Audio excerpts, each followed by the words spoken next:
کتاب رحمت قرآن مجید نے ہمیں مخاطبت کرتے ہوئے ارشاد فرمایا وَكَذَلِكَ جَعَلْنَاكُمْ أُمَّةً وَسَطًا،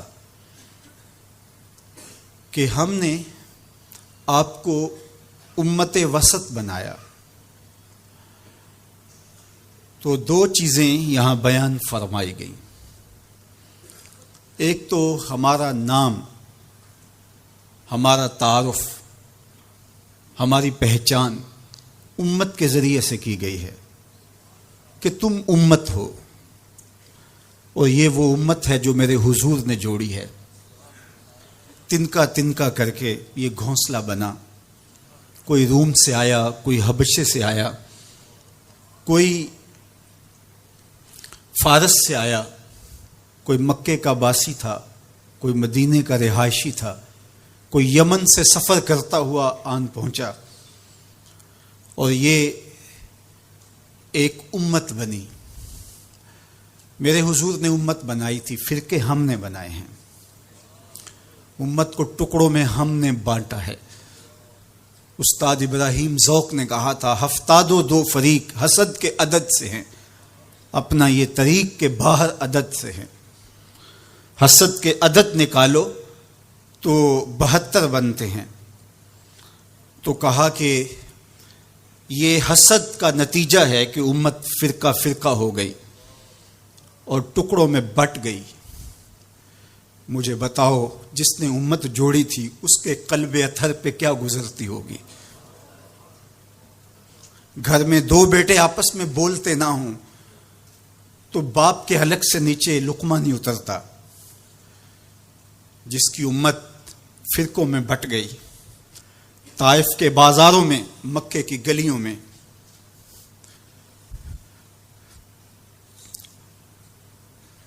اور کہاں کہاں میرے حضور نے اس امت کے لیے دکھ جھیلے، تکلیفیں سہی، تو یہ امت ٹکڑوں میں بٹ گئی۔ حضور سے ہمیں معافی مانگنا ہوگی۔ چھوڑ کے آپ کا دامن رحمت، آقا ہم سے بھول ہوئی، کھو دی اپنی قدر و قیمت، آقا ہم سے بھول ہوئی۔ دیکھ ہماری آنکھ مچولی، اپنے سینے اپنی گولی، بھول گئے ہم درس اخوت، آقا ہم سے بھول ہوئی۔ بن گئے سیم و زر کے بندے، تن کے اجلے من کے گندے، لٹ گئی ہم سے فقر کی دولت، آقا ہم سے بھول ہوئی۔ دنیا کے ٹھکرائے ہوئے ہیں، تیرے در پہ آئے ہوئے ہیں، کھول دے اپنا باب رحمت، آقا ہم سے بھول ہوئی۔ ہم سے غلطی ہوئی کہ ہم ٹکڑوں میں بٹ گئے، ہم گروہوں میں بٹ گئے، اور اس کا نتیجہ کیا ہے؟ آج پوری امت زخم زخم ہے، پوری امت لہو لہو ہے۔ کہا تمہاری ہوا اکھڑ جائے گی اگر تم نے حبل اللہ کو چھوڑ دیا، اللہ کی رسی کو چھوڑ دیا، تم نے رسول کے دامن کو ترک کر دیا، تم گروہی تقسیمات پہ یقین رکھنے لگے، تم نے 1.5 اینٹ کی مسجد کھڑی کر لی، تم تقسیم در تقسیم کے عمل سے گزرتے رہے، تم امت سے فرقہ، فرقوں سے جماعتیں، جماعتوں سے لابیاں، اور لڑکتے لڑکتے تم ٹکڑے ٹکڑے ہو گئے، تم کرچی کرچی ہو گئے، تو پھر تمہاری ہوا اکھڑ جائے گی، دنیا میں تمہاری کوئی عزت نہیں رہے گی۔ آج حضور کے قلب اطہر پہ کیا گزرتی ہوگی جب شام کی بچیوں کے منہ پہ تماچے مارے جاتے ہیں، جب بغداد میں حضور کی امت خانمہ برباد نظر آتی ہے، جب برما میں آری لے کر کے اعضاء کاٹ دیے جاتے ہیں، جب دشت لیلہ سے لے کے کندھار تک اور غزہ سے لے کے کشمیر تک لاشیں ہی لاشیں بکھری ہوئی نظر آتی ہیں، بستی بستی، کریا کریا، صحرا صحرا خون، بستی بستی، کریا کریا، صحرا صحرا خون، امت والے، امت کا ہے کتنا سستا خون، امت والے امت کا ہے کتنا سستا خون، شام قدس کشمیر اور برما کس کس کا احوال کہوں، شام قدس کشمیر اور برما کس کس کا احوال کہوں، ہر سو زخمی، ہر سو لاشیں، ہر سو بہتا خون، امت والے امت کا ہے کتنا سستا خون، امت والے امت کا ہے کتنا سستا خون۔ آج امت لہو لہو ہے، اس پوری کائنات میں 1 انچ بھی جگہ ایسی نہیں ہے جہاں آتش و آہن برستا ہو اور وہ کفار کی سرزمین ہو۔ جہاں بھی خون بہتا ہے وہ بستی مسلمانوں کی ہے، جہاں لاشیں گرتے ہیں وہ گھر مسلمانوں کا ہے، جہاں عصمتیں لٹتی ہیں وہ خطہ مسلمانوں کا ہے۔ یہ ہمارے گناہوں کی سزا ہے جو ہم کاٹنے پہ مجبور ہیں، اور جب تک ہم امت نہیں بنتے تب تک رسوائیاں ہمارا مقدر ہوں گی اور ذلت ہمارا مقسوم ہے جب تک ہم ان کے دامن سے نہیں جڑ جاتے۔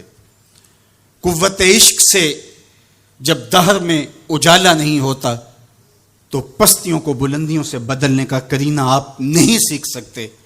نام محمد کو تھام کر کے، امت کی وحدت کے تصور کو اجاگر کر کے، حضور کا پاکیزہ وجود جو امت کی وحدت کا ضامن ہے، اس سے بے لوث محبت کا رشتہ اور الفت کا ربط جب تک مضبوط نہیں ہوتا تب تک ہم ان مشکلات سے کبھی بھی نہیں نکل سکتے۔ 1000 فلسفے تراش لیں، 1000 منطقیں بگھار لیں، لیکن کوئی نتیجہ نہیں ہوگا۔ تمہیں نتیجہ تب ہی ملے گا جب حضور کے قلب اطہر کو آرام پہنچاؤ گے، جب امت بن جاؤ گے، جب حضور علیہ السلام سے وابستگی اپنا شعار زندگی بنا لو گے، تو پھر دہر میں اجالا اور روشنی حضور علیہ السلام کے نام کے صدقے سے نصیب ہوگی، اور تقدیر کا قاضی تمہاری سزائیں معاف کر دے گا، اور پھر نتیجہ تمہارے سامنے اس صورت میں نمودار ہوگا کہ تم بحر و بر کے مالک ٹھہرو گے، اور کائنات کے اندر حضور کے ساتھ وفا کے رشتے کے نتیجے کے اندر لوح بھی تمہارے ہاتھ میں ہوگا، قلم بھی تمہارا ہی مقدر ہوگا۔ لیکن شرط یہ ہے کہ تم صحیح معنی کے اندر امت بن جاؤ۔ وَأَنْتُمُ الْأَعْلَوْنَ إِن كُنتُم مُؤْمِنِينَ، یہ میرے رب کا وعدہ ہے، اور میرے رب کے وعدے سچے ہوتے ہیں۔ کہا تم ان کے بن کے تو دیکھو، عزت کا تاج میں تمہارے سر پہ رکھوں گا۔ یہ تمہاری غلطیوں کی تمہیں سزا دی جا رہی ہیں، عزتیں تمہارے لیے ہیں، وقار تمہارے لیے ہے، لیکن شرط یہ ہے کہ تم میرے بھی بن جاؤ، میرے رسول کے بھی بن جاؤ، تو پھر عزتیں تمہارا مقدر ہوں گی اور شانیں تمہیں عطا کی جائیں گی، تمہیں عزتوں کی مسندوں پہ بٹھایا جائے گا۔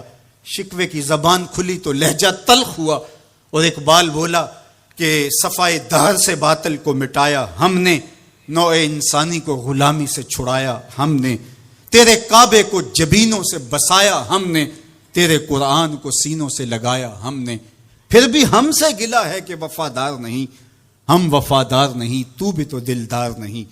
تو آواز آئی، صفائے دہر سے باطل کو مٹایا کس نے، نوع انسانی کو غلامی سے چھڑایا کس نے، میرے کعبے کو جبینوں سے بسایا کس نے، میرے قرآن کو سینوں سے لگایا کس نے، تھے تو آبا وہ تمہارے ہی مگر تم کیا ہو، ہاتھ پہ ہاتھ دھرے منتظر فردا ہو، ہر کوئی مست مئے ذوق تن آسانی ہے، تم مسلمان ہو یہ انداز مسلمانی ہے، حیدری فقر ہے نئے دولت عثمانی ہے، تم کو اسلاف سے کیا نسبت روحانی ہے، وہ معزز تھے زمانے میں مسلمان ہو کر، تم خار ہوئے تار کے قرآن ہو کر۔ جب تم میرے تھے تو خالد بن ولید کے پاس زہر کی شیشی لے کے پادری آتا ہے، تو حضرت خالد بن ولید پکڑ کے خود اس کو پی جاتے ہیں، اور وہ منتظر ہوتا ہے کہ تھوڑی دیر کے بعد یہ گریں گے اور موت واقع ہوگی، لیکن معمولی پسینے کے بعد حضرت خالد بن ولید کھڑے ہو کے کہتے ہیں میرے رب نے موت نہ لکھی ہو تو موت نہیں آ سکتی، آؤ رب کا ڈر سینے میں پال لو، زمانہ تم سے ڈرنا سیکھ لے گا۔ ان کے ہو جاؤ، زمانہ تمہارا ہو جائے گا. ان سے وابستگی اختیار کرو، پھر زمانہ تمہاری نوکری کرے گا. پھر میں اقبال کے لہجے میں کہنا چاہوں گا کہ محمد سے وفا تو نے تو ہم تیرے ہیں. یہ جہاں چیز ہے کیا لوح و قلم تیرے ہیں. پھر کائنات تمہاری باج گزار ہوگی، تمہاری دہلیز کی لونڈی ہوگی، زمانہ تمہارا نوکر ہوگا. شرط یہ ہے تم امت بن کے دکھاؤ. تم نے امت بننا ہے، تم نے رسول اللہ کا غلام بننا ہے. تمہارا لب و لہجہ بتائے ہم حضور کی امتی ہیں، تمہارا طرز زندگی بتائے تم حضور کی امتی ہو، تمہارا کردار بتائے تم ترازو پہ کچھ تول رہے ہو، تو لوگ دوسری طرف بھی منہ کر کے کھڑے ہو جائیں. یہ غلط نہیں تول سکتا، یہ امت رسول ہے.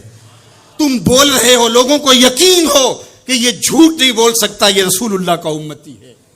تمہارا طرز زندگی بتائے میں امت رسول ہوں.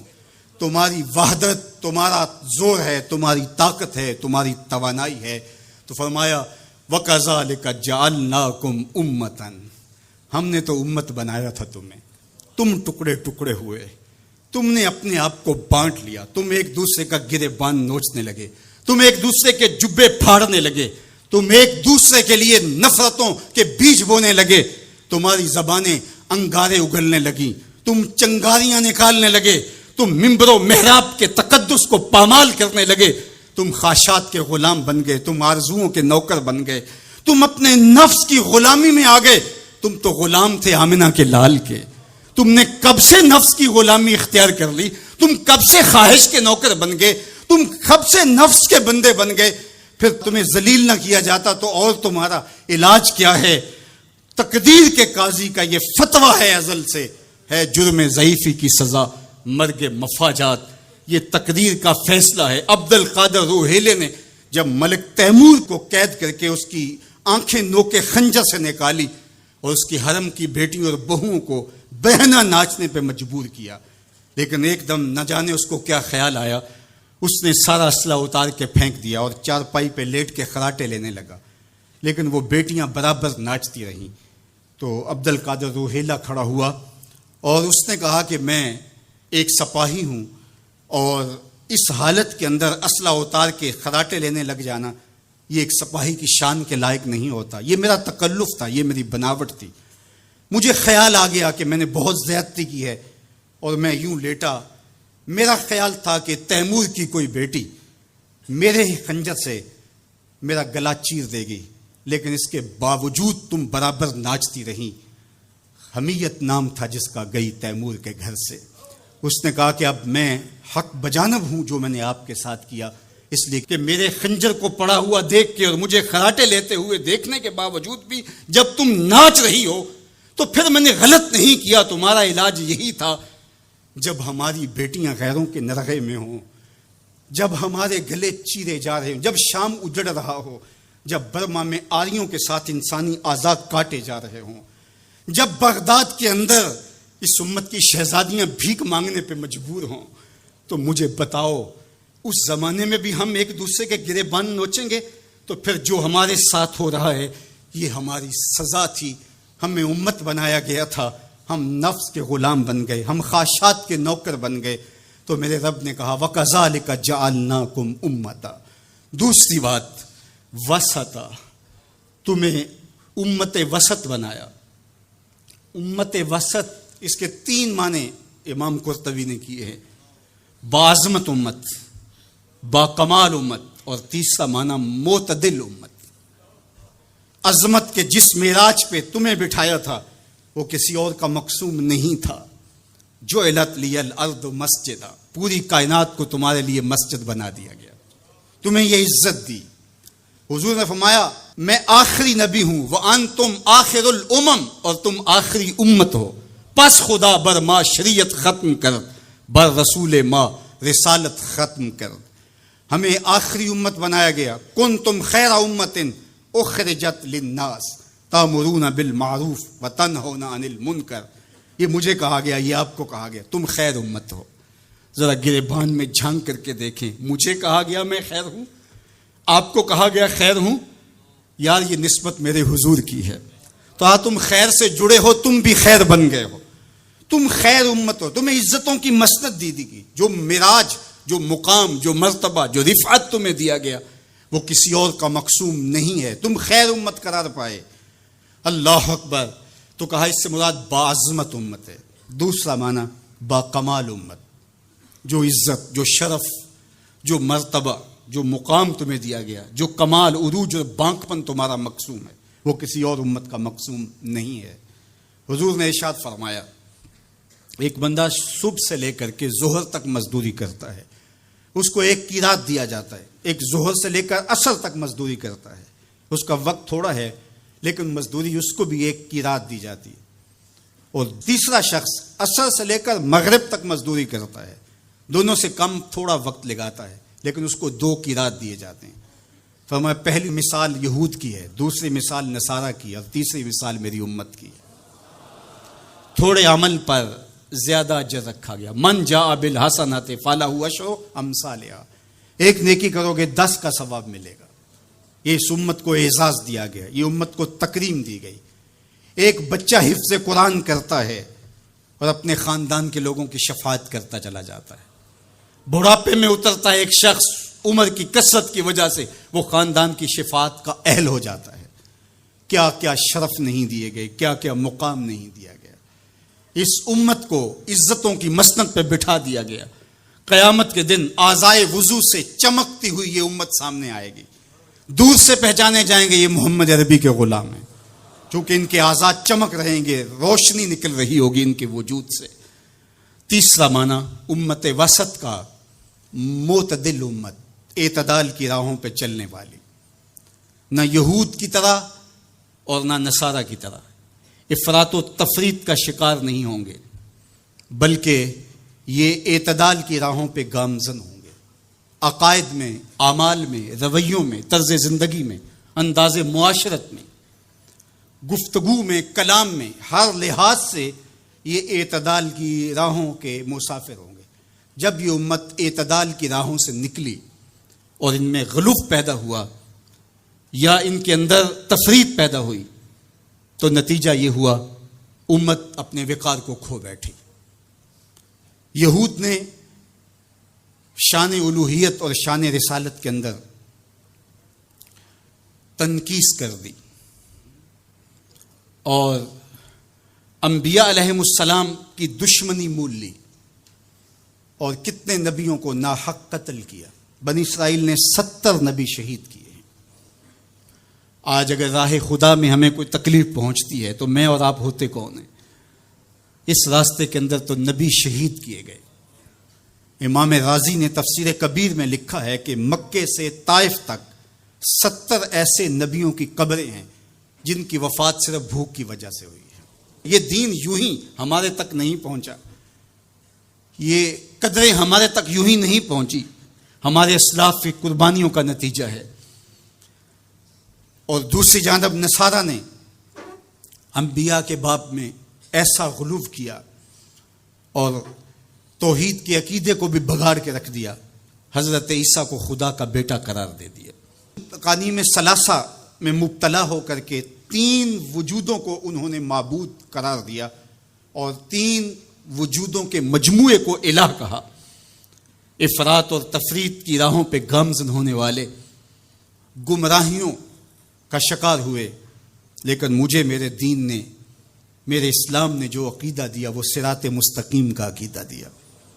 اور ہر روز، ہر نمازی، ہر نماز کی ہر رکعت میں اصالتاً یا وکالتاً یہ کہتا ہے اہدنا الصراط المستقیم. یہ اتنی ضرورت ہے ہماری کہ اللہ سے مستقیم راہ مانگے کہ چونکہ دونوں جانب لڑکنے کے اندیشے لمحہ لمحہ موجود ہیں، پھر اس کو اجالنے کے لیے آگے کہہ دیا کہ غیر المغضوب علیہم ولا الضالین، یعنی نہ تو گمراہوں کا راستہ اور نہ جن پر تیرا غضب ہوا ان کا راستہ، نہ افراط نہ تفریط کی راہ. مالک مجھے مستقیم راہوں کا مسافر رکھنا، سیدھی راہ پہ گامزن رکھنا، کیونکہ سیدھی راہ پہ گامزن ہونا ہی ہدایت کی علامت ہے. جب ترازو کے دونوں پلڑے برابر رہتے ہیں تو اس کو عدل کہتے ہیں. اسی سے اعتدال نکلا ہے. کوئی پلڑا جھکا نہیں تو عدل کا نظم خراب نہیں ہوا. تم لمحہ لمحہ عدل کی راہوں پہ گامزن رہو گے، اپنا محاسبہ کرتے رہو گے، اپنے عقائد کا محاسبہ کرتے رہو گے. تمہارے عقائد میں خرابی نہیں آنی چاہیے. تمہارے 3 بنیادی عقیدے ہیں. عقیدہ توحید، عقیدہ رسالت اور عقیدہ آخرت، ان عقیدوں میں کبھی بھی بگاڑ نہ آنے دینا۔ اللہ جل شانہ کی جو شانیں ہیں، اللہ کی جو عظمت ہے، وہ تمہارے رگ و ریشہ میں ہر وقت اس کا رعب اور اس کی خشیت موجود رہنی چاہیے۔ انبیاء علیہ السلام کی عظمتوں کے باوجود کہیں ایسا نہ ہو کہ تمہارے عقیدوں کے اندر خرابی آئے اور تم کہیں غلوف کا شکار ہو جاؤ، جس طرح کہ نصارہ نے کیا۔ اللہ کی شانیں، اللہ کی عظمتیں وراء الورا ہیں۔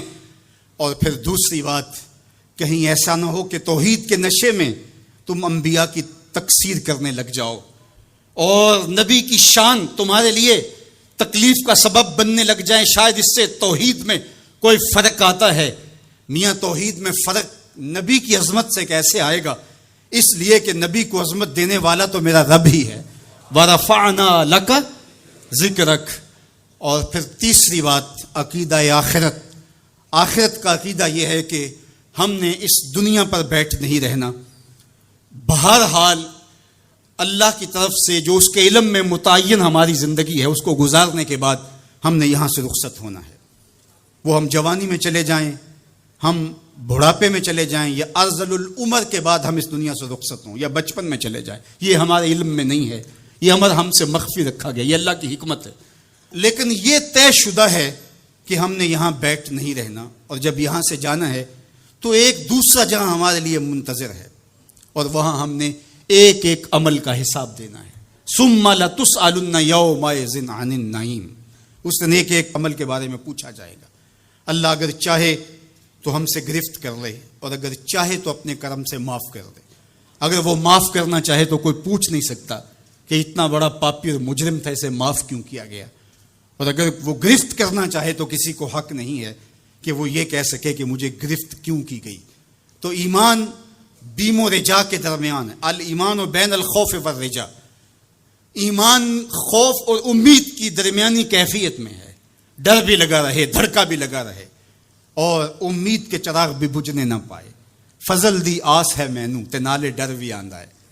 فضل کی امید بھی رہے لیکن خوف بھی طاری رہے، پکڑا بھی جا سکتا ہوں، گرفت بھی ہو سکتی ہے، اس کی پکڑ بھی بڑی سخت ہے۔ ان بطش ربک لشدید، تیرے رب کی پکڑ بہت سخت ہے۔ جب وہ پکڑتا ہے تو پھر کوئی اس سے اپنے آپ کو چھڑوا نہیں سکتا۔ اللہ اکبر۔ تو اس کی پکڑ کا خوف بھی رہے، لیکن وہ کریم بھی ہے، وہ معاف کرنا چاہے۔ ما یفعل اللہ بعذابکم، وہ تمہیں عذاب دے کے کیا کرے گا؟ اگر تم اس کا شکر کرنا سیکھ جاؤ تو وہ تو تمہارا رب ہے، وہ تمہیں عذاب دے کے کیا کرے گا؟ تو امید بھی روشن رہے اور خوف بھی طاری رہے۔ تمہید الایمان کے اندر شیخ عبدالحق محدث دہلوی علیہ رحمہ حضرت سیدنا عمر رضی اللہ تعالیٰ عنہ کا قول بیان کرتے ہیں کہ وہ فرماتے ہیں کہ اگر مجھے یہ پتہ چلے کہ سارے لوگ جنت میں جائیں گے، ایک شخص جہنمی ہوگا، تو میں ڈرتا ہوں کہیں وہ ایک میں ہی نہ ہو جاؤں۔ اور اگر مجھے یہ پتہ چلے کہ سارے لوگ جہنم میں جائیں گے اور ایک ہی جنت میں جائے گا، تو مجھے امید ہوگی شاید وہ ایک میں ہی ہو جاؤں۔ اور ہم کہتے ہیں فلاں اگر جنت میں چلا گیا، فلاں اگر بخشا گیا تو میں بھی چلا جاؤں گا۔ ہم نے اپنی آخرت دوسرے سے جوڑ دی، فلاں بخشا گیا تو میں بھی بخشا جاؤں گا۔ وہ کہتے ہیں اگر سارے جنت میں جائیں، یہ خبر ہو کہ ایک نے جہنم میں جانا ہے، تو میں ڈرتا ہوں کہیں وہ ایک میں ہی نہ ہو جاؤں، وہ میں ہی نہ پھنس جاؤں۔ ایک بچہ تھا، گھر سے روتا ہوا نکل گیا اور جنگلوں کے اندر آنسو بہاتا ہے۔ کوئی درویش ملا، اس نے کہا کیا ہوا؟ کہا مجھے اللہ سے بڑا ڈر لگتا ہے۔ میرے حضرت قبلہ خواجہ محمد یعقوب مصطفیٰ رحمۃ اللہ تعالی علیہ، آپ کے یہاں نشان پڑ گئے تھے رو رو کے، ان کی ہڈیوں میں درد بھرا ہوا تھا، یہاں رو رو کے نشان پڑ گئے تھے۔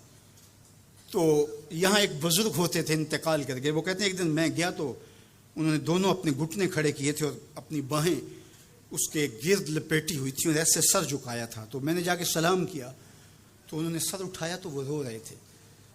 تو میں نے کہا کہ آپ اتنا روتے کیوں ہیں؟ تو وہ کہتے ہیں کہ ان کے انداز نے میرے اندر درد بھر دیا۔ انہوں نے ایسے سر اٹھایا اور کہا اس سے ڈر آتا ہے، اس سے ڈر آتا ہے۔ کرم دی آس ہے مینو تے نالے ڈر بھی آندا ہے، فضل دی آس ہے مینو تے نالے ڈر بھی آندا ہے۔ یہ امید کہ میری بخشش و مغفرت ہو، اور یہ خوف کہ اگر میں پکڑا گیا. تو وہ بچہ رو رہا تھا. تو اس فقیر نے پوچھا بیٹے کیوں رو رہے؟ کہ اللہ کا ڈر آتا ہے. تو کہا تمہارے دامن پہ تو گناہ ہی نہیں. کہتے ہیں بڑے کی عزت اس لیے کرو کہ اس کی نیکیاں زیادہ ہوں گی، اور چھوٹے کی تکریم اور شفقت اس لیے کرو اس کے دامن پہ گناہ نہیں ہے. اللہ اکبر. ہم لوگوں کے گناہ دیکھتے ہیں اور اپنی خوبیاں دیکھتے ہیں. صوفیاء کا ایک جملہ ذہن کی تختی پہ لکھ لیجئے، جب عیب دیکھنے کا شوق آئے وہ کہتے ہیں اپنے اندر اتر جاؤ، اور جب خوبیاں دیکھنے کا شوق آئے تو دوسروں کو دیکھو. دوسروں کو دیکھو، کسی کے اندر کوئی خوبی، کسی کے اندر کوئی خوبی. تو کہا کہ اللہ سے ڈر آتا ہے. تو کہا کہ بیٹے تم نے تو گناہ ہی کوئی نہیں کیے.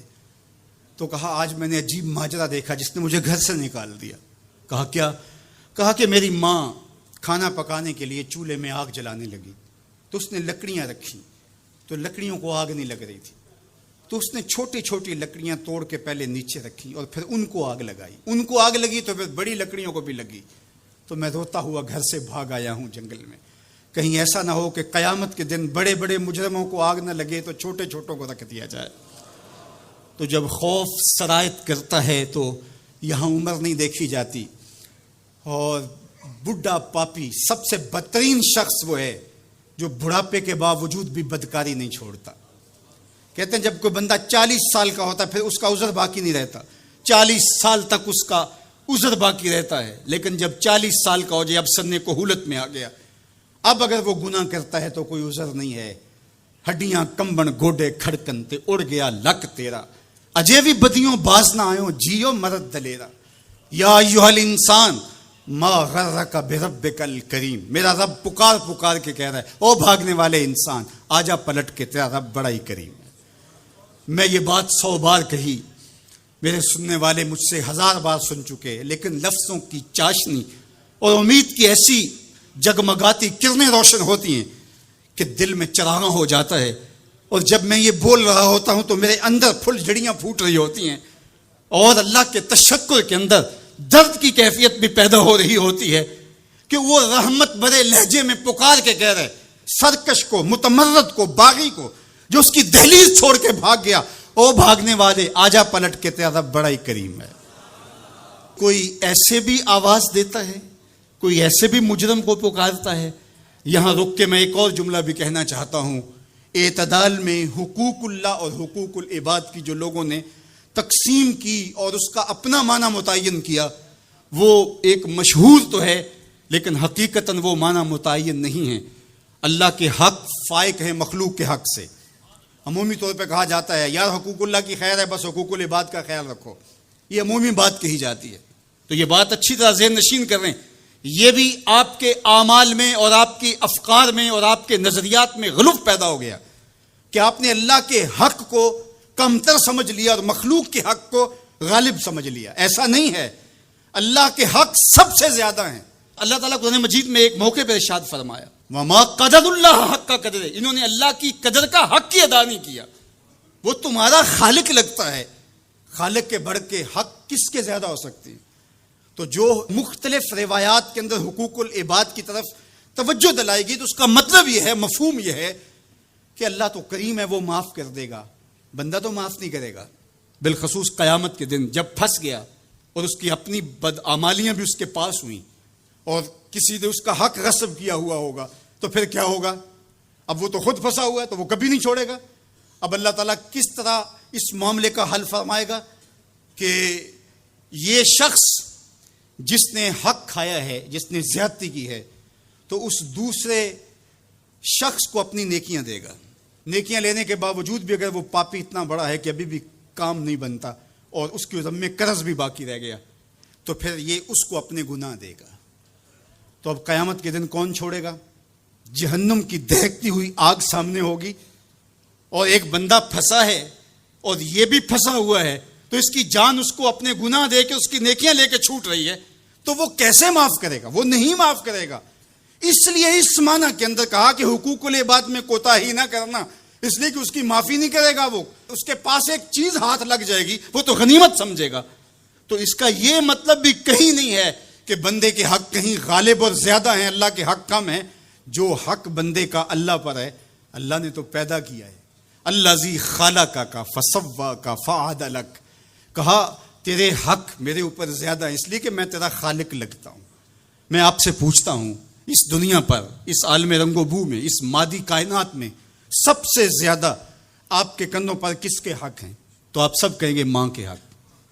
حضور سے بھی پوچھا گیا من ابرو، حضور میں سب سے زیادہ کس کے ساتھ حسن سلوک کروں؟ یہ حضور سے سوال کیا گیا. تو میرے آقا کریم نے فرمایا امکت، اپنی ماں کے ساتھ. تو اس نے پھر دوبارہ سوال کیا، پھر حضور نے فرمایا کہ اپنی ماں کے ساتھ. پھر کہا حضور میں سب سے زیادہ نیکی کس سے کروں؟ میری نیکیوں کا، میرے حسن سلوک کا سب سے زیادہ حقدار کون ہے؟ تو آقا کریم نے فرمایا امکا، تیری ماں. تو پھر اس نے چوتھی مرتبہ کہا تو حضور نے فرمایا تیرا باپ. تو 3 مرتبہ حضور نے ماں کا ذکر کیا. علماء نے یہاں لکھا کہ والد اولاد کی تربیت کرنے کے لیے مشقت سہتا ہے، کمائی کرتا ہے، یہ ایک مرحلہ ہے اس کا. ماں 9 ماہ تک اس کو اپنے پیٹ میں رکھتی ہے، ایک مرحلہ یہ. پھر ولادت کا دوسرا مرحلہ، زچہ بچہ دونوں کے لیے موت و حیات کی کشمکش ہے. اور تیسرا مرحلہ اس کی تربیت کا جس کا باپ شامل ہوتا ہے. تو ماں کے 3 حق بیان کیے اور باپ کا ایک حق بیان کیا. مجھے بتاؤ وہ ماں اور وہ باپ جو اولاد کو اپنی آنکھوں کا تارا اور نور نظر کہتی ہے، کیا اس کے حق ساری زندگی بھی کوئی لگا رہے تو ادا کر سکتا ہے؟ کسی نے کہا کہ میں نے ماں کو اپنے کندھوں پہ اٹھا کے حج کروایا اور موسم میں حدت اور گرمی اتنی تھی کہ گوشت کا ٹکڑا زمین پہ پتھر پہ ڈال دیا جاتا تو وہ بھن کے کباب بن جاتا. کیا میں نے اپنی ماں کا حق ادا کر دیا؟ کہا تیری ولادت کے وقت جو اس نے تکلیف سہی، اس تکلیف کے ایک جھٹکے کا حق بھی ادا نہیں ہوا. یہ تیری ماں ہے.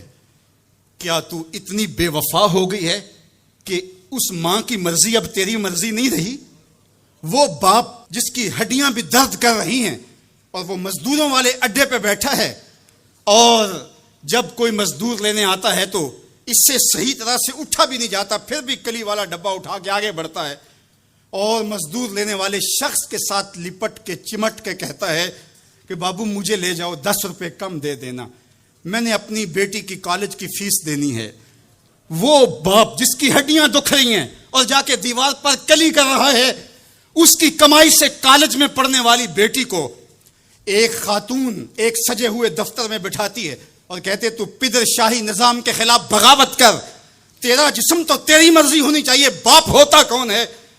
وہ بیٹی اس کے منہ پہ تھپڑ مارے، وہ کلی کر کے میرا پیٹ پالتا رہا اور میری فیسیں ادا کرتا رہا، میں تو اپنے بدن اور اپنی زندگی کی ایک ایک سانس بھی اپنے باپ کے نام کر دوں، حق پھر بھی ادا نہیں ہو سکتا ہے.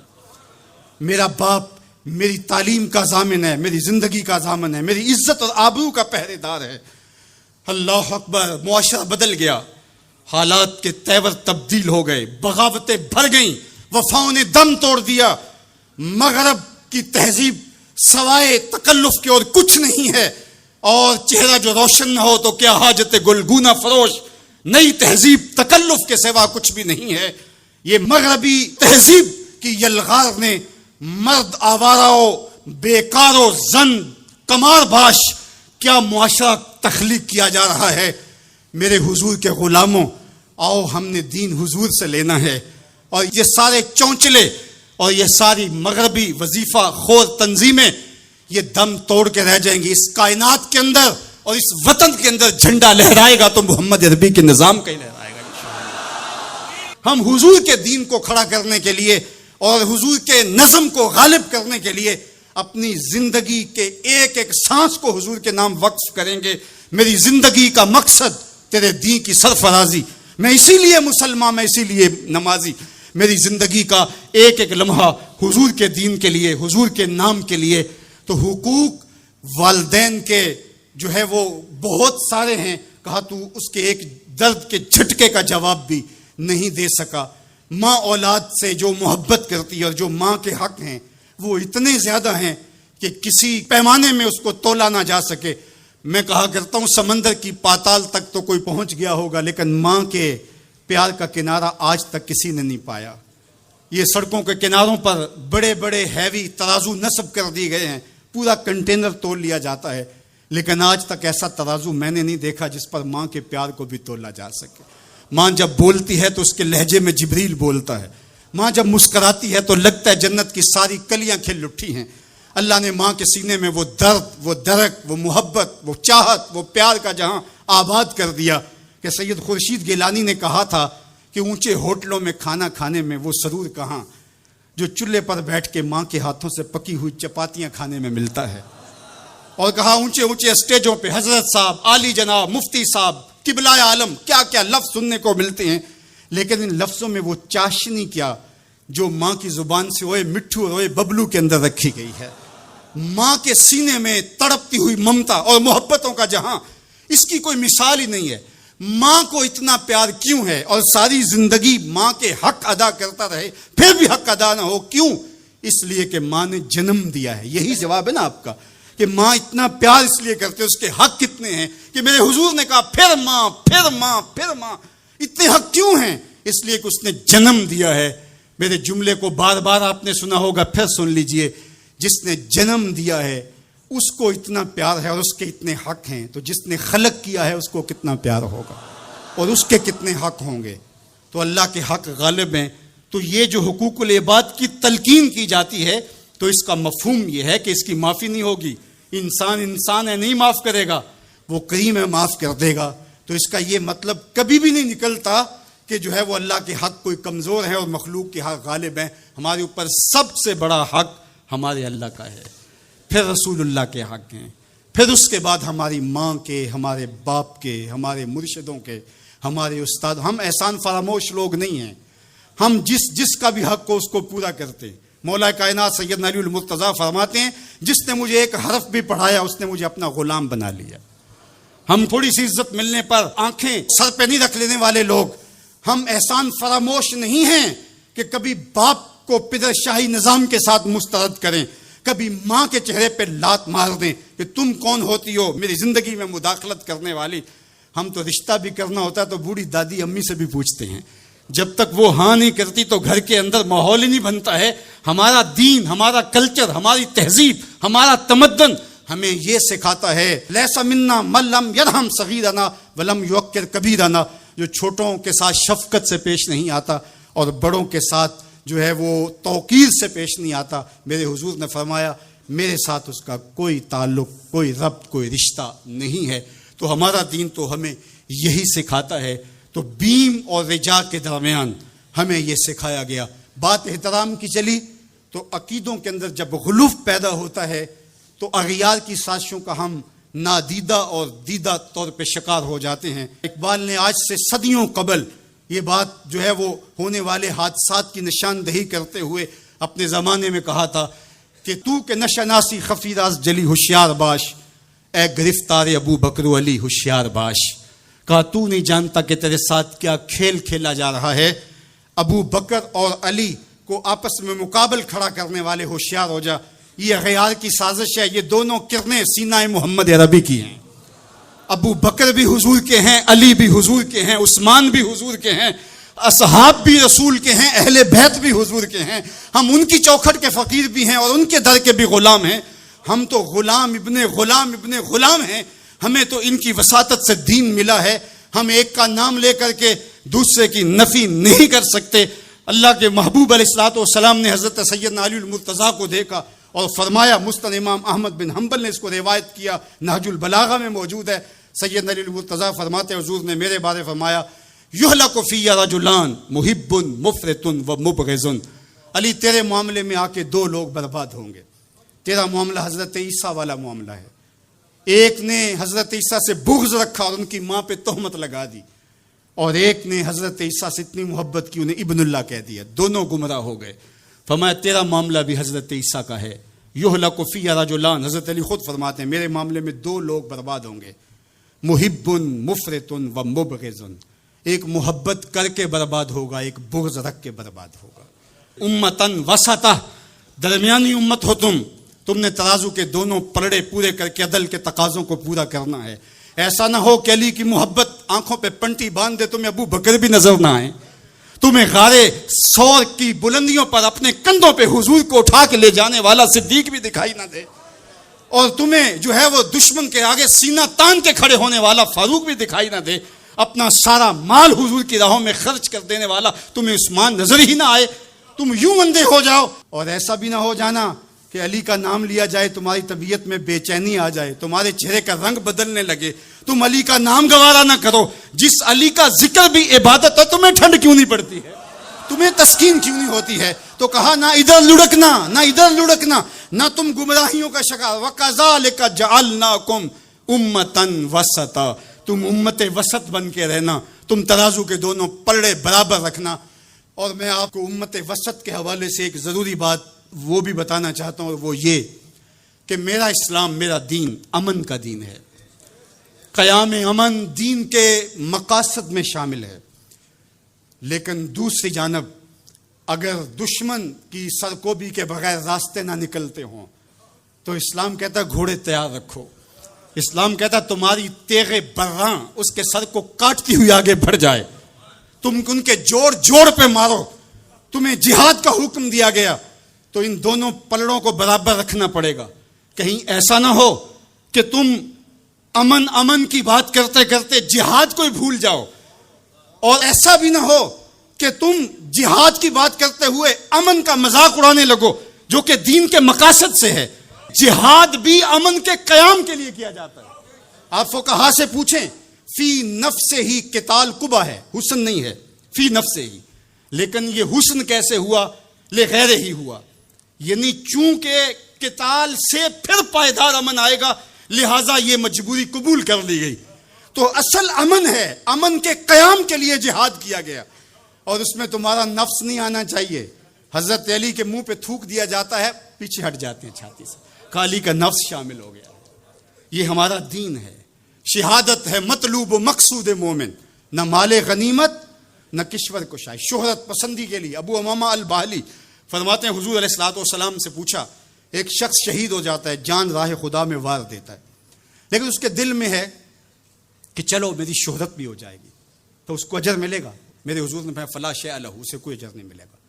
تو کہتے ہیں میں سمجھا کہ میں اس بات کو صحیح طرح سے بیان نہیں کر پایا، تو میں نے پھر کہا حضور اعلاء کلمت الحق کے لیے، دین کی سربلندی کے لیے اس نے یہ سب کچھ کیا ہے، لیکن ساتھ یہ بھی ہے کہ چلو ناموری بھی تو ہوگی. حضور نے پھر فرمایا فلا شیء لہ، اسے کوئی اجر نہیں ملے گا. تیسری مرتبہ پھر پوچھا حضور اس کا مقصد اللہ کے جھنڈے کو اونچا کرنا، اعلاء کلمت الحق، لیکن ساتھ یہ بھی ہے چلو ناموری بھی تو ہوگی. میرے حضور نے پھر فرمایا فلا شیء لہ، اور پھر مزید وضاحت کرتے ہوئے فرمایا اللہ صرف اسی عمل کو قبول کرتا ہے جو محض اس کے لیے کیا گیا. تیرے عمل میں اخلاص ہو تو اس کا اجر کچھ اور ہے. حور و خیام سے گزر، بادہ و جام سے گزر، محض اس کی رضا کے لیے عمل ہو تو وہ جہاد ہے، ورنہ وہ جہاد، وہ قتال جہاد ہی نہیں ہے جو نفس کے لیے کیا جائے، جو مال غنیمت کے لیے کیا جائے، جو لوگوں میں بڑھوتری، جو زمین کی ہوس میں کیا جائے، جو خواہشات نفس کے لیے کیا جائے. تو ہمیں جہاد کے لیے بھی شرائط دی گئی، لیکن اس کا مقصد امن کا قیام ہے. تو بعض اوقات ہم یہاں توازن برقرار نہیں رکھ پاتے، اور توازن کا برقرار نہ رکھنا بہت سخت نقصان کا سبب بن جاتا ہے. یہ بلڈ پریشر تھوڑا سا اوپر نیچے ہو گیا زندگی لے جاتا ہے. اب کہیں یہ تھوڑا سا ہی نیچے ہوا، کیا فرق پڑا اس سے؟ میاں اس توازن کا نام ہی تو صحت ہے، صحت کا نام ہی تو زندگی ہے.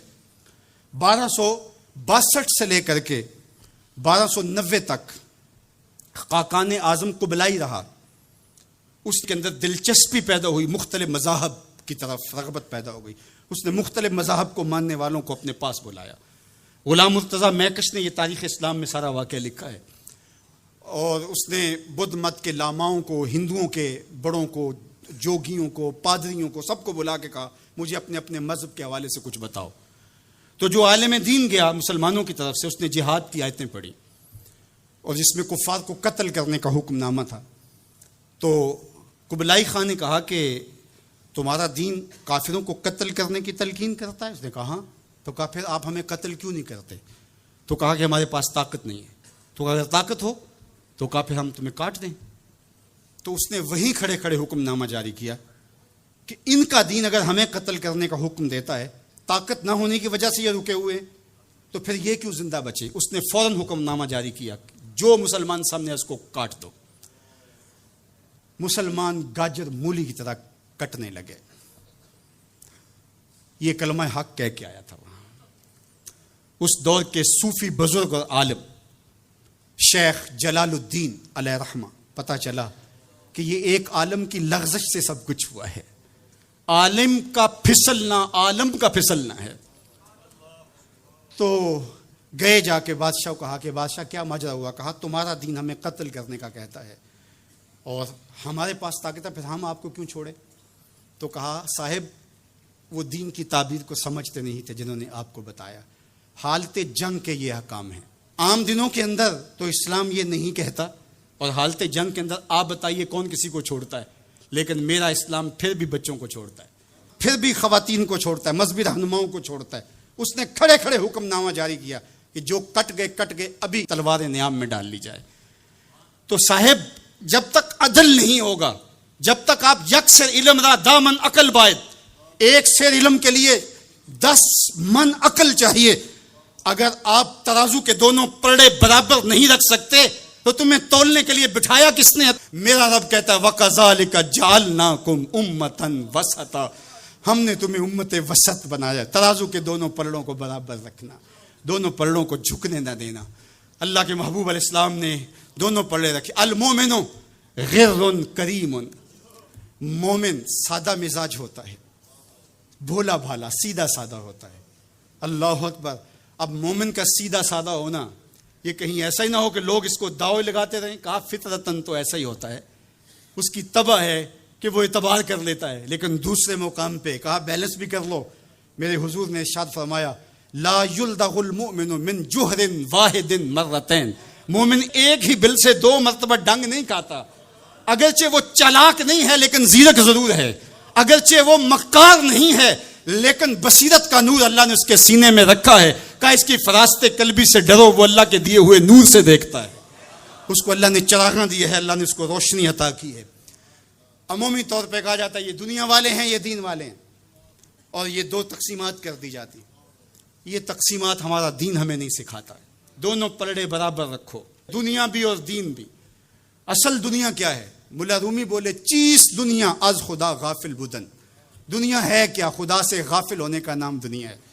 وہ آپ چاہے ممبر پہ بیٹھ کے غافل ہیں یا دکان پہ بیٹھ کے غافل ہیں، وہ آپ دنیا داری کر رہے ہیں. یہاں مقصد لوگوں کے دل اپنی طرف موڑنا، لوگوں کی جیبیں ڈھیلی کرنا، لوگوں میں اپنے آپ کو محبوب اور اپنے آپ کو جو ہے وہ لوگوں کا مقصود بنانا، اپنے بت کو تراشتے رہنا کہ لوگ پوجا پاٹ کرتے رہیں. یہ ممبر پہ دکانداری ہو رہی ہے. اور دوسرا دکان پہ بیٹھا ہے لیکن سچ کا دامن نہیں چھوڑتا. میرے حضور نے فرمایا سچا تاجر قیامت کے دن پیغمبروں کے ساتھ اٹھایا جائے گا. تو دنیا اور دین یہ دونوں ساتھ ساتھ چلتے ہیں.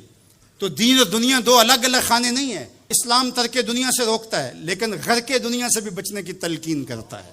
رہبانیت کا درس بھی نہیں دیتا. لا رہبانیت فی الاسلام، اسلام میں رہبانیت نام کی کوئی چیز نہیں ہے کہ تم گھر بار چھوڑ دو، تم بستی چھوڑ دو، تم کوہ و غار کی زندگی اختیار کرو. اسلام کا یہ مزاج نہیں ہے. ابھی بات ہو رہی تھی، حضور نے مواخات قائم کیے مدینہ المنورہ میں، 2 مرتبہ قائم کیے. ایک دفعہ حضور نے مکے میں قائم کیے تھوڑے سے صحابہ کے درمیان. اور مواخات مدینہ یہ کائنات کا ایک انوکھا باب ہے، اور یہ ایک الگ مضمون اور عنوان ہے کہ 2 افراد کو، ایک انصار لیا اور ایک مہاجر لیا، اور حضور نے ان کے درمیان مواخات قائم کر دی. تو حضرت ابو درداء اور حضرت سلمان فارسی کے درمیان حضور نے مواخات قائم کی. تو جن کے ساتھ بھائی چارہ تھا وہ پھر حال پوچھنے جاتے تھے کہ میرے بھائی کو پریشانی تو نہیں ہے. تو حضرت سلمان فارسی گئے حضرت ابو درداء کے گھر. تو دیکھا کہ حضرت ابو درداء کی بیوی وہ عام سے کپڑوں میں تھی. تو انہوں نے کہا کہ میری بہن یہ کیا ماجرا، میلے کچیلے واجبی سے کپڑے. تو کہا کہ تمہارے بھائی کو دنیا کے ساتھ کوئی رغبت نہیں ہے، عورت آراستہ ہو. حضور نے فرمایا کہ عورت کی خوبیاں بیان کی کہ بہترین عورت وہ ہے جب اس کا شوہر دیکھے اس کو تو اسے خوش کر دے. وہ اس کا لباس اور طرز زندگی ایسا ہو کہ مرد کے لیے مسرت، خوشی اور سرشاری کا ذریعہ ہو، تاکہ اس کی نظر یکسو رہے اور اس کے خیالات پراگندہ نہ ہوں، اس کی سوچوں میں آوارگی نہ آنے پائے. تو کہا کہ تمہارے بھائی کو رغبت ہی نہیں ہے دنیا کے ساتھ، اس لیے مجھے اس کی کوئی ضرورت نہیں ہوتی. خیر حضرت ابو درداء آئے تو کھانا لائے. تو حضرت سلمان فارسی نے کہا کہ آپ بھی کھائیے. کہا میں روزے سے ہوں. کہا کہ میں تو نہیں کھاؤں گا جب تک آپ نہیں کھائیں گے. تو نفلی روزہ مہمان کے لیے توڑا جا سکتا ہے؟ تو انہوں نے روزہ افطار کر لیا، ساتھ بیٹھ کے کھانا کھایا، رات پڑی، سونے لگے تو حضرت ابو درداء مصلی بچھا لیا. حضرت سلمان فارسی نے کہا کہ جناب آپ کو میرے ساتھ سونا پڑے گا. اللہ اکبر. یار وہ صوفی حضور کی تربیت کے پالے ہوئے تھے. آج تو پھر فتویٰ متوجہ ہو جاتا نا کہ اس نے مجھے نماز سے روکا ہے، یہ دارا اسلام سے خارج ہے. تو آپ نے کہا ٹھیک ہے، مہمان ہو، مہمان نوازی کا یہ بھی ایک ڈش ہے نا، چلو میں سو جاتا ہوں. سحری ہوئی تو سلمان فارسی اٹھے اور ان کو اٹھایا، بیدار کیا، تہجد پڑھی دونوں نے. اور پھر حضرت سلمان فارسی نے کہا کہ تمہارا میں نے عمل دیکھا، تمہاری بیوی کے کپڑے میلے کچیلے تھے، تم نے روزہ رکھا ہوا تھا اور رات تم قیام کرتے ہو. تو کہا کہ تمہارے نفس کا بھی تمہارے اوپر حق ہے، تمہارے اہل خانہ کا بھی تمہارے اوپر حق ہے، تمہارے رب کا بھی تمہارے اوپر حق ہے، اور تمہارے مہمان کا بھی تمہارے اوپر حق ہے، اور ہر ذی حق کا حق تمہیں ادا کرنا ہوگا. اور یہ بات چھڑی اور پھر دونوں چلتے ہوئے حضور کے پاس آ گئے. خوشا وہ وقت کے فیض عام تھا ان کا، خوشا وہ وقت کے بطحا مقام تھا ان کا. کیسے وہ لمحے تھے. آج تو کوئی مسئلہ ہو تو کوئی ملتا ہی نہیں ہے، درد ہو تو سنائیں کس کو، زخم ہو تو دکھائیں کس کو، کہانی ہو تو کہیں کس سے، دکھڑے ہوں کس کی دہلیز پہ رکھیں، کس کے کندھے پہ سر رکھ کے روئیں، کوئی رہا ہی نہیں ہے. تو وہ اٹھے اور حضور کے پاس آئے اور حضرت سلمان نے اپنی کہانی سنائی اور ابو درداء نے اپنی بات کہی. تو میرے حضور نے کیا کہا سنو. میرے حضور علیہ الصلوۃ والسلام نے ارشاد فرمایا صدق سلمان، کہا میرے سلمان نے سچ کہا ہے. تو ہمارا دین ہمیں یہ کہتا ہے کہ تمہاری زندگیاں خوبصورت ہو، رب کا حق بھی ادا کرو. اور حضور نے ایک شخص کو دیکھا وہ سخت کمزور ہے. تو آقا کریم نے فرمایا کہ کیا ماجرا ہے، تم بہت کمزور ہو. اس نے کہا کہ بہت ساری مصیبتیں ہیں جو میرا رخ کر رہی ہیں. تو میرے حضور نے کہا کہ تو نے اللہ سے کوئی دعا تو نہیں مانگی تھی. اللہ اکبر. یہ دل و قلب و نگاہ کے مرشد اولین ہیں. حضور تو سینوں کے چھپے راز بھی جانتے. کہا کہ تو نے کوئی دعا تو نہیں کی تھی رب سے. کہا جی حضور میں نے اللہ سے دعا کی تھی. کیا دعا مانگی؟ کہا میں نے اللہ سے کہا مالک جو بھی تکلیفیں ہیں مصیبتیں ہیں وہ آخرت کے حصے کی بھی دنیا پہ بھیج دے تاکہ یہیں فارغ ہو کے جاؤں، آخرت میری صاف ہو جائے. تو بڑے دکھڑے ہیں، بڑے غم ہیں، بڑی اذیتیں ہیں، بڑی بیماریاں ہیں جس نے مجھے کمزور کر دیا. تو بظاہر بڑی اچھی بھلی بات تھی کہ سارے دکھڑے دنیا پہ لے لی، آخرت صاف کر لی. لیکن میرے حضور نے کیا ارشاد فرمایا؟ فرمایا تم نے یہ کیوں کہا کہ آخرت کے دکھ بھی دنیا پہ مل جائیں؟ تم نے یہ کیوں نہیں کہا ربنا آتنا فی الدنیا حسنۃ وفی الآخرۃ حسنہ، اللہ دنیا میں بہتریاں دے دے، آخرت میں بھی بہتریاں. وَكَذَلِكَ جَعَلْنَاكُمْ أُمَّةً وَسَطًا. جب تک ترازو پورا نہیں رکھو گے، جب تک دونوں پلڑے برابر نہیں ہوں گے، تم آگے کبھی نہیں بڑھ سکو گے.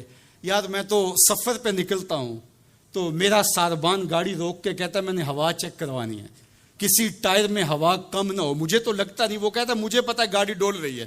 یار ایک ٹائر میں ہوا کم ہو تو سفر نہیں ہو سکتا. تو کہیں ٹائر پھولا ہو اور کہیں چپکا ہوا ہو تو تم سمجھتے ہو مدینے پہنچ جائیں گے، مدینے نہیں پہنچ سکتے.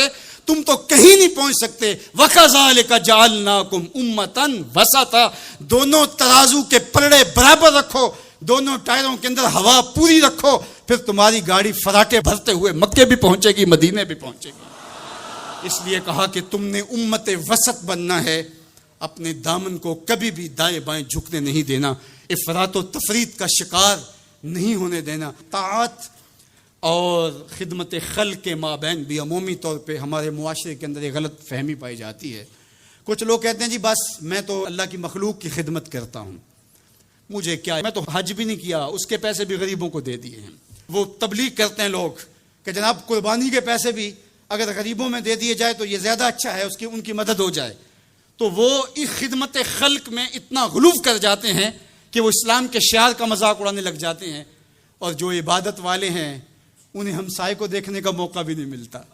اور آپ جانتے ہیں کہ جب ایک بستی کو برباد کرنے کا حکم دیا گیا تو کہا کہ یہاں تو ایک بستی میں شخص رہتا ہے جس کا سر سجدے سے اٹھتا ہی نہیں.